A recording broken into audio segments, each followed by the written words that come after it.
Bonjour et bienvenue à la cérémonie de remise du prix TD de littérature canadienne pour l'enfance et la jeunesse et du prix Harry Black de l'album jeunesse, présenté par le Centre du livre jeunesse canadien et Communication jeunesse. Sans plus tarder, je cède la parole à Laurent Larose du prix Harry Black. Déjà 5 ans que je suis invité à présenter le prix Harry Black et je suis toujours aussi honoré de le faire. C'est un prix à la mémoire d'un homme exceptionnel décédé en 2017, remis à un auteur ou une autrice de livres pour enfants dont l'œuvre s'est révélée remarquable. Harry était un homme de grande valeur, un humanisme, un créateur, un être des plus inspirants. Il s'est illustré d'abord comme professionnel en dirigeant durant près de 30 ans l'UNICEF au Canada, assurant ainsi le mieux-être des enfants les plus vulnérables du monde. Il s'est illustré aussi comme artiste car il était lui-même auteur et illustrateur de livres jeunesse. Harry a toujours cru que les livres pour enfants permettaient de vulgariser les sujets les plus complexes. Il était un leader hors pair, un visionnaire, respectueux et passionné, un communicateur chevronné et très sensible aux faits français. Je crois que le prix Harry Black est une inspiration pour les créateurs. Il aurait certes vu d'un bon œil le fait que ce prix amène des auteurs et des illustrateurs à se dépasser pour offrir un produit littéraire de grande qualité aux enfants. Bref, je tiens à féliciter le ou la gagnante du prix Harry Black 2021. Merci. Au revoir. Je cède maintenant la parole à Cathy Sleeman, directrice principale Est du Canada, placement direct, groupe Banque TD. Bonjour tout le monde, je suis Cathy Sleeman, directrice principale pour l'Est du Canada en placement direct à la Banque TD. Donc, dans le cadre de la promesse TD Prêt à agir, nous sommes fiers de célébrer le talent et la passion des auteurs d'ici depuis plus de 15 ans en présentant le prix TD de la littérature canadienne pour l'enfance et la jeunesse. La lecture est le plus beau cadeau que l'on puisse offrir aux enfants. Chaque histoire contribue à éveiller la curiosité, à stimuler l'imagination et à les soutenir dans leur développement et leur réussite scolaire. Et nous sommes persuadés qu'en investissant dans la littérature pour nos jeunes, nous contribuons à leur offrir un futur plus inclusif bâti sur de solides fondations. Nous sommes donc très heureux d'appuyer Communication jeunesse dans la mission dont la mission est de promouvoir la lecture et la littérature québécoise et franco-canadienne pour la jeunesse. J'aimerais en profiter pour féliciter le lauréat ainsi que tous les finalistes. Bravo à vous tous! Pour finir, je tiens à vous remercier pour votre présence à cette remise de prix aujourd'hui et applaudir virtuellement mais chaleureusement Communication jeunesse qui contribue avec enthousiasme et dynamisme à enchérir la vie de nos jeunes. Merci. Pour le prix Harry Black de l'album jeunesse, les finalistes sont Albertine Petit-Brin d'Amour déteste les choux de Bruxelles, texte Anne Renaud, illustration Élodie Duhameau, au groupe d'édition La Courte Échelle. Grâce à son imagination débordante, à sa détermination et à sa curiosité, cette mignonne petite fille nous démontre qu'il est non seulement possible d'apprendre à apprécier les choux de Bruxelles, mais que, en plus, ils sont dotés d'un super pouvoir. Les illustrations expressives et colorées représentent à merveille la personnalité d'Albertine, un album qui fait rire aux éclats, autant les petits que les grands. Je suis avec Anne Renaud, autrice, et Élodie Duhameau, illustratrice. Bonjour! Bonjour! Les aliments qu'on déteste, ce sujet qui revient vraiment souvent quand on est parent. Pourquoi avoir choisi ce thème-là et comment vous avez décidé de l'illustrer et de le mettre en mots? Bien, en fait, les enfants qui n'aiment pas les choux de Bruxelles, c'est un peu cliché. Et l'inspiration est venue d'une de mes nièces qui arrive encore pas mal souvent dans mon écriture. Alors oui, ma petite nièce Emma qui n'aime pas du tout les choux de Bruxelles, contrairement à moi qui les adore. Alors, je voulais lui donner, en fait, une petite façon de l'encourager à essayer ces petits légumes-là. Et vous, Élodie, comment avez-vous décidé de prendre cette histoire et de la mettre en image? Alors, les textes d'Anne m'avaient fait beaucoup rire. C'était évident pour moi que Albertine deviendrait un personnage très expressif, très drôle et puis surtout très très blasé devant son assiette de choux de Bruxelles. Choux de Bruxelles qui était là pour lui mener la vie dure. Donc, c'était aussi évident d'en faire des personnages à part entière de cette histoire et donc d'en faire des choux vivants et eux aussi très expressifs. Merci. Le grand méchant loup dans ma maison, texte Valérie Fontaine, illustration Nathalie Dion, aux éditions Les 400 coups.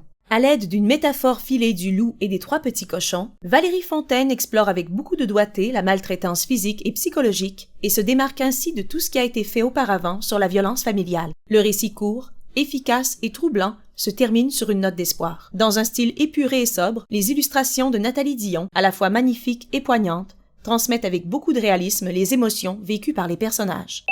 Je suis avec Valérie Fontaine, autrice, et Nathalie Dion, illustratrice. Bonjour. Bonjour. La violence conjugale et envers les enfants. Comment on trouve les mots justes? Comment on trouve les images justes pour parler d'un sujet aussi grave? C'est vrai que c'est un sujet difficile à aborder, tellement qui avait jamais été abordé vraiment au Québec. Donc, comme c'est très délicat, je pense que ça n'avait pas le choix de passer par une espèce d'éclair d'inspiration qui est passé par le fait de mettre des animaux en scène puis d'utiliser les contes que les enfants connaissent bien. On le connaît, le grand méchant loup, on l'a vu souvent, on sait avec quel bagage il arrive puis quelle impression il laisse sur les gens. Et ensuite, de parler un peu de l'histoire des 3 petits cochons, ça aidait aussi à comprendre la crainte de la petite fille et tout ça. Donc, par des images fortes, on pouvait utiliser des mots plus doux, dans le fond. Nathalie? Ben, je suis allée avec mon intuition, là, dans le fond, j'ai choisi de pas illustrer les scènes de violence, mais plutôt l'atmosphère qu'il y a dans la maison entre les scènes. Donc, d'accueillir l'enfant qui le lirait. Donc, c'est pour ça que malgré la dureté du sujet, j'ai décidé de mettre beaucoup de douceur, en fait, dans l'environnement qui entoure l'enfant et la maman. Merci. L'horoscope. Texte François Blais. Illustration Valérie Boivin, aux éditions Les 400 coups. Avec l'horoscope, François Blais exploite l'anxiété, un thème d'actualité, de façon à la fois juste, drôle et touchante. Il montre ce qui se passe dans l'imagination d'un être routinier quand il laisse toute la place à sa peur des imprévus et à l'anticipation de ces derniers. Le texte, rempli d'humour, marié aux jolies illustrations de Valérie Boivin, offre une œuvre forte d'une grande portée qui touche le lecteur et le fait réfléchir. Je suis avec Valérie Boivin, l'illustratrice de l'horoscope. Bonjour Valérie. Bonjour Pénélope. Quelle a été l'impulsion de départ pour cette histoire et comment vous y êtes-vous prise par la suite pour l'illustrer? Ce livre-là, c'est une 3e collaboration entre François Blais et moi. Pour ce 3e livre-là, j'ai passé une commande à François. Je lui ai dit que j'aimerais ça, illustrer une histoire qui parle d'un petit vieux dans son jardin.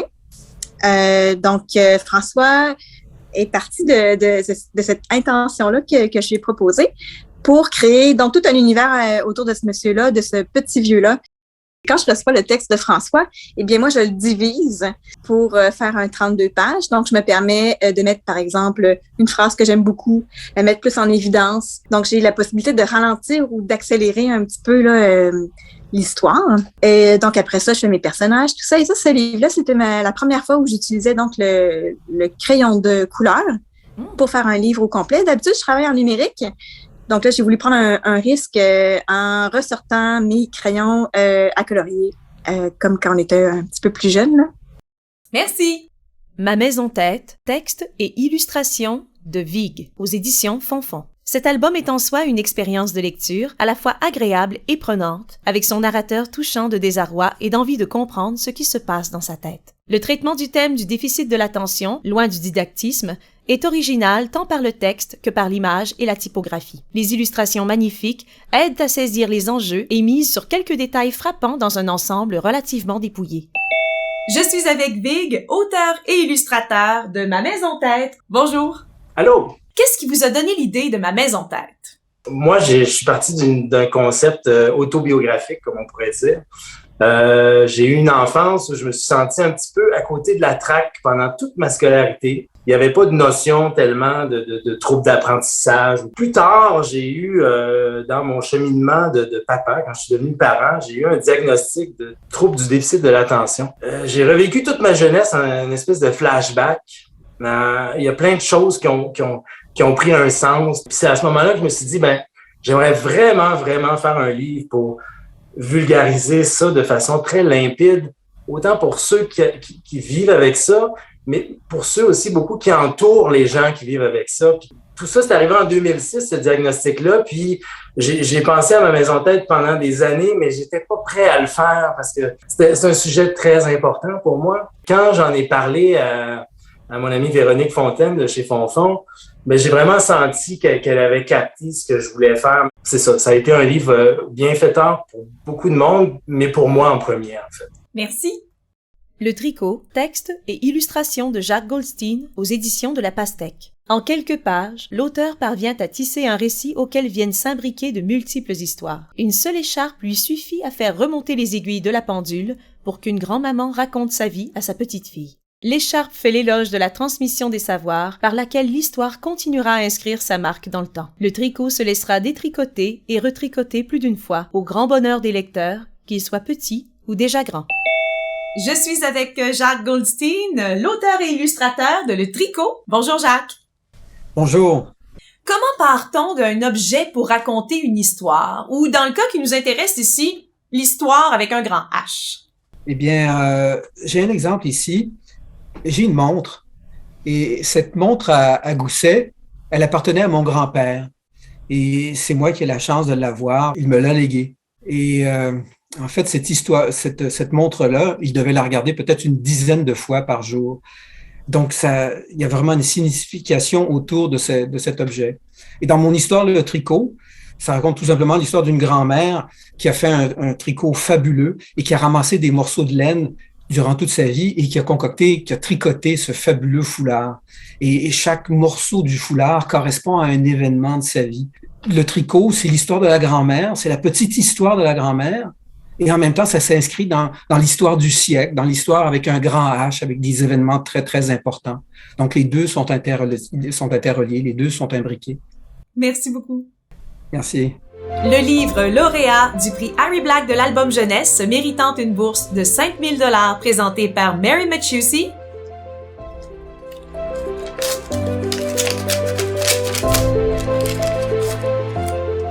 Ma maison tête, écrit et illustré par Vig aux éditions Fonfon. Wow, je suis vraiment très ému et très fier de recevoir ce prix-là. C'est un livre qui est tellement important pour moi puis que j'ai porté. De le voir reconnu, ça me touche vraiment, vraiment beaucoup. J'aimerais vraiment remercier les gens du Centre du livre Jeunesse canadien. Oui, j'ai une liste à côté de mon écran. Je suis très nerveux, donc j'aimerais aussi remercier les gens le jury du prix Harry Black, évidemment. Et j'aimerais en fait remercier tous les enfants, tous les adultes, tous les grands-parents sont des adultes aussi, by the way, qui m'ont envoyé des témoignages, des dessins de leur maison tête, des messages, là. Je lisais ça, je braillais ma vie. Merci d'avoir pris le temps de juste me dire que ce livre-là vous avait touché, puis que vous étiez reconnu, vous étiez senti compris là-dedans, parce que c'est exactement ça que je voulais faire avec ce livre-là. Alors, je voulais juste vous dire à tous et toutes que, en fait, chaque message que j'ai reçu, je l'ai pris comme un prix aussi. C'était comme si je recevais un prix à chaque fois. Donc, merci beaucoup. Membre du jury du prix Harry Black de l'album jeunesse, Catherine Chiasson, libraire propriétaire, Marie-Ève Guibord, bibliothécaire scolaire, Sophie Michaud, chargée de cours en littérature pour la jeunesse.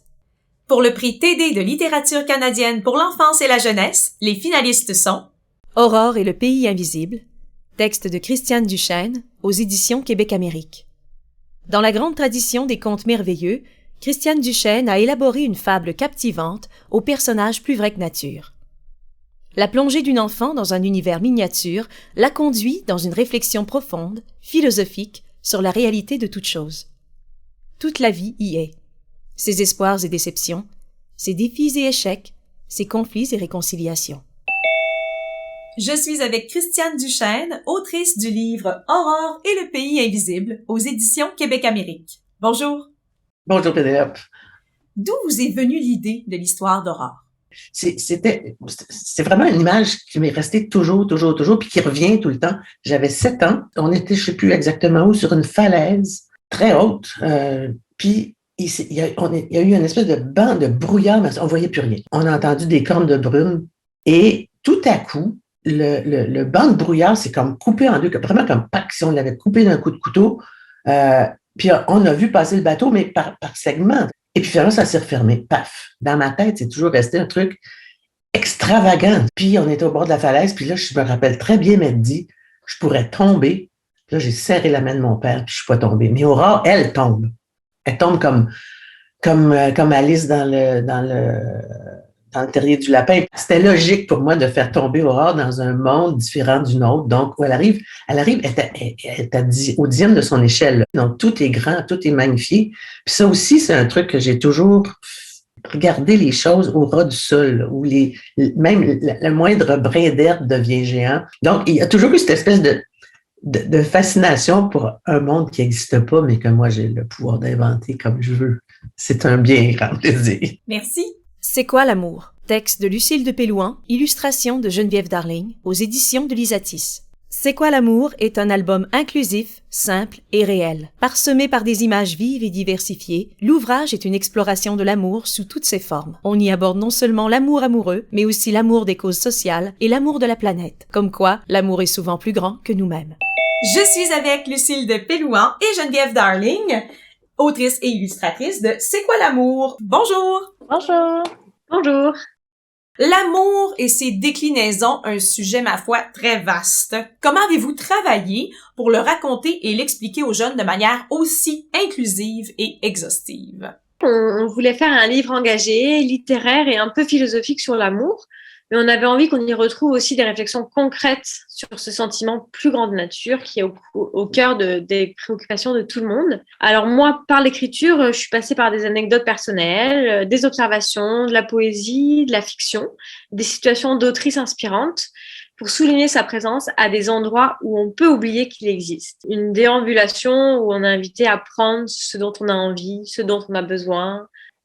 C'était l'idée de Lucille qui m'a vraiment beaucoup rejointe à travers les illustrations. On a voulu montrer ça aussi. Donc, évidemment, si on parle d'amour, la diversité, c'est important de ne pas effacer l'identité de personne, mais en même temps de ne pas essayer de parler à la place d'autres personnes qui ont des expériences différentes. D'y aller du cœur, de notre cœur avec, pour moi, toutes les couleurs qui me font ressentir les sentiments autour de l'amour.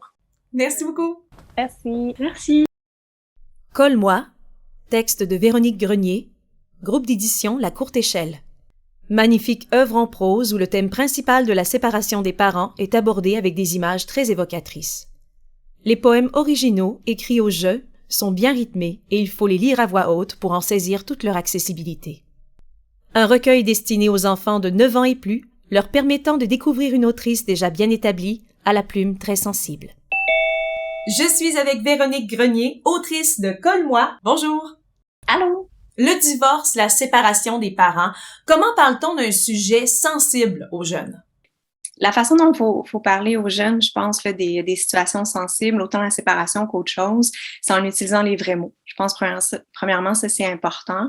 Je pense que c'est important aussi de leur donner des explications qui sont justes, de pas trop chercher à tempérer, de pas trop chercher à enjoliver, en fait, les choses. Je pense que dans Colle-moi aussi, c'est ce que j'ai probablement réussi un petit peu à faire, c'est-à-dire que les émotions sont nommées telles qu'elles sont. Souvent, comme parents, surtout quand on fait vivre des émotions qui sont difficiles à nos enfants, on a peut-être tendance justement à vouloir se fier sur leur capacité à s'habituer, puis sur le fait que ça va passer. Mais je pense qu'ils ont besoin, en fait, qu'on nomme les choses. Donc ça, ce serait la première affaire que j'aurais le goût de dire. Je pense que c'est important aussi de les écouter. C'est important de reconnaître et de valider leur vécu.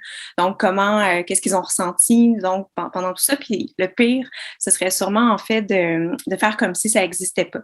De faire comme si c'était pas là, puis que les émotions qu'ils sont en train de vivre, en fait, donc comme si elles n'avaient pas de valeur. Fait qu'en gros, ce que j'ai le goût de dire, c'est que c'est important d'avoir des échanges, en fait, avec les jeunes, des échanges qui vont respecter leur intelligence puis leur capacité aussi à bien comprendre les choses. Merci.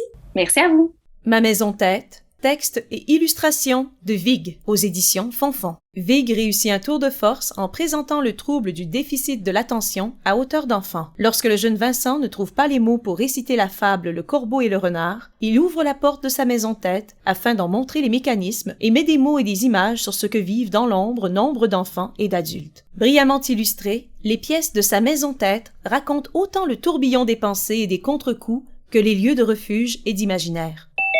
Je suis de nouveau avec Vig, auteur et illustrateur de Ma Maison Tête. Vous êtes auteur et illustrateur. Quel est votre processus créatif? En général, je suis quelqu'un qui est assez pressé dans la vie. Je travaille très vite, en fait. Je me suis battu contre moi-même. J'ai fait le contraire. En fait, j'ai donné beaucoup de temps à ce projet-là, beaucoup plus que je le fais d'habitude. Je l'ai vraiment fait en 2 chantiers, si on veut, vu que je suis auteur et illustrateur. J'ai écrit le texte en 2019 et je l'ai vraiment peaufiné pendant plusieurs mois. J'ai vraiment suivi un processus là, de choix de chaque mot puis de chaque virgule. Puis je voulais vraiment que tout soit parfait. Quand ça a été à mon goût, je l'ai laissé respirer encore. J'ai laissé quelques mois passer entre le texte puis les dessins parce que je voulais vraiment revenir plus tard puis le relire à tête reposée pour m'assurer qu'il était vraiment encore à mon goût. Puis après ça, quand je me suis mis au dessin, j'ai essayé d'avoir une approche plus tranquille que d'habitude. C'est vraiment quelque chose de plus spontané d'habitude. Puis là, pour ça, je voulais vraiment que ça soit plus réfléchi. Je me suis fait vraiment une maquette du livre avec toutes les scènes. Puis après ça, le dessin lui-même, le dessin final en couleur, ça a été vraiment comme le bonbon, là, ça a été comme un peu la récompense d'une longue route parce que j'ai trouvé que tout tombait en place puis je suis content de l'avoir fait comme ça, vraiment. Poco et le tambour, texte et illustration de Matthew Forsyth, traduction de Nadine Robert, aux éditions Comme des géants. Un album jeunesse qui nous renverse par ses couleurs éclatantes et ses personnages attachants. L'album tout en simplicité aborde la persévérance, le partage et surtout l'amour de la musique. Chaque page est un monde en soi, empreinte de sensibilité et d'humour. Poco est un petit chef-d'œuvre qui nous surprend à chaque relecture. Vivement la suite. Je suis avec Matthew Forsyth, auteur et illustrateur de Poco et le tambour aux éditions Comme des géants. Bonjour! Bonjour! Vous illustrez et vous écrivez. Quel est votre processus créatif? Pour moi, pour ce livre-là, j'ai commencé avec le dessin, juste le personnage de la grenouille et le tambour. Et pour moi, j'ai demandé moi-même c'est quoi la relation, c'est quoi l'histoire avec ces choses-là. Et après ça, j'ai écrit un petit manuscrit. Et après ça, c'était vraiment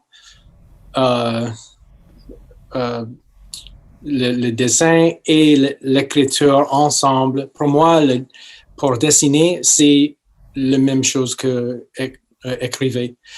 Puis, ça a pris approximativement 6 mois. D'où vous est venue l'histoire de Poco? Ça a commencé avec juste une gang des animaux dans la forêt. Et c'est pas, pour toujours, j'aime les grenouilles. Mais c'était un peu juste la chance. C'était pas spécial. It could have been any animal. Merci beaucoup. Merci à vous. Le livre lauréat du prix TD de littérature canadienne pour l'enfance et la jeunesse et d'une bourse de 50 000 $ présenté par le groupe Banque TD est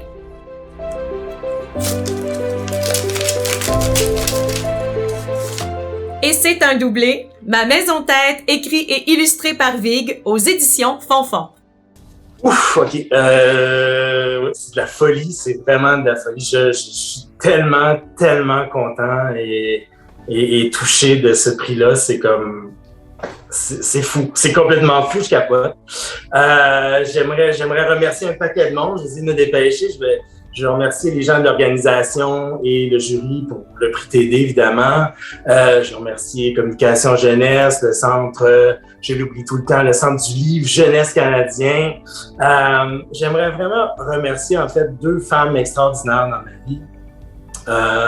La première, c'est mon amoureuse, c'est Marianne Chevalier, qui vit avec un gars qui parle beaucoup, puis qui a beaucoup d'idées, puis qui veut tout le temps faire 1000 projets, puis qui en fait à peu près 20% parce qu'il en commence plein puis il en finit pas d'autres. Puis j'aimerais remercier son amour puis sa patience.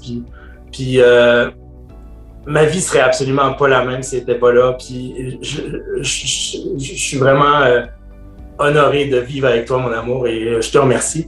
Et j'aimerais aussi remercier mon extraordinaire éditrice, qui est Véronique Fontaine, chez Fonfon, qui a cru en mon projet, qui a cru en mon livre, même quand c'était juste un bout de phrase, là, c'était super embryonnaire. J'en ai parlé, je lui ai dit, j'aimerais faire un livre sur l'intérieur de la tête d'un petit gars qui ressemble à une maison. Puis elle a dit, oui, je veux faire ça avec toi. Puis merci Véro d'avoir cru en ça, parce qu'on a tellement fait un beau projet ensemble, puis on peut en être fiers. Donc voilà, merci beaucoup. Je suis vraiment ému, je suis vraiment touché. Merci. Membre du jury du prix TD de littérature canadienne pour la jeunesse, Raymond Bertin, journaliste culturel, Marika Brouillette-Drapeau, libraire jeunesse, Sophie Curler, bibliothécaire jeunesse. Merci d'avoir été avec nous. Je laisse le mot de la fin aux créatrices et créateurs en nomination. Que désirez-vous que les jeunes retiennent de votre livre? Je souhaiterais que les jeunes retiennent le mot transmission. Bien sûr qu'on peut apprendre des choses dans les livres, dans Internet, mais quand ça provient de la famille, c'est très, très important et ça nous fait chaud au cœur. Qui découvrent d'autres mondes, des valeurs qui ne sont pas les leurs, des nouvelles façons, d'autres manières de vivre. Ce que j'aimerais qu'ils retiennent, c'est que leurs émotions sont valides et que leurs émotions peuvent prendre de la place, même elles peuvent prendre toute la place. Les jeunes qui ont une façon différente de vivre leur intelligence puis leur développement, que ce soit à l'école ou socialement, qui se disent tout simplement qu'ils ont le droit d'être différents. Qu'il y a des solutions même aux problèmes les plus graves. Qui retiennent qu'il existe des ressources qui s'ouvrent aux adultes de confiance autour de lui. Que c'est normal de ressentir de l'anxiété, que c'est quelque chose qu'on partage, de se projeter dans l'avenir et d'avoir certaines inquiétudes pour qu'elles soient un peu moins imposantes et plus rigolotes. L'importance d'essayer des choses nouvelles, parce que quand on essaie des choses nouvelles, c'est là qu'on fait des vraies belles découvertes, même s'il arrive quelquefois qu'on n'aime pas. Ce qu'on a essayé, au moins on a fait l'effort de l'essayer. J'ai fait partie des gens qui n'aimaient pas ça, les choux de Bruxelles au début. Et puis finalement, c'est ça, quand tu n'aimes pas un aliment, tu peux toujours lui donner une seconde chance en le déguisant dans une nouvelle recette et puis la tricher comme Albertine, ça va peut-être de belles surprises. Ce qu'on voulait, c'est qu'en reposant le livre, les gens se sentent bien, apaisés, enveloppés, que ce livre fasse prendre conscience aux gens des petites choses, de toutes ces petites choses qui peuvent faire la différence, d'apprendre aussi à démystifier l'amour, à en avoir moins peur, pour ne pas passer à côté, parce que l'amour, il est partout. De se sentir connecté à l'amour, puis aussi juste vraiment ouvrir une réflexion, ouvrir un peu le discours sur comme, mais c'est quoi ce mot-là, qu'est-ce que ça veut dire, explorer plus loin un peu que les idées qu'on voit souvent dans la culture populaire. C'était une histoire de persistance et une histoire de faire l'art et une histoire de juste soit nous-mêmes.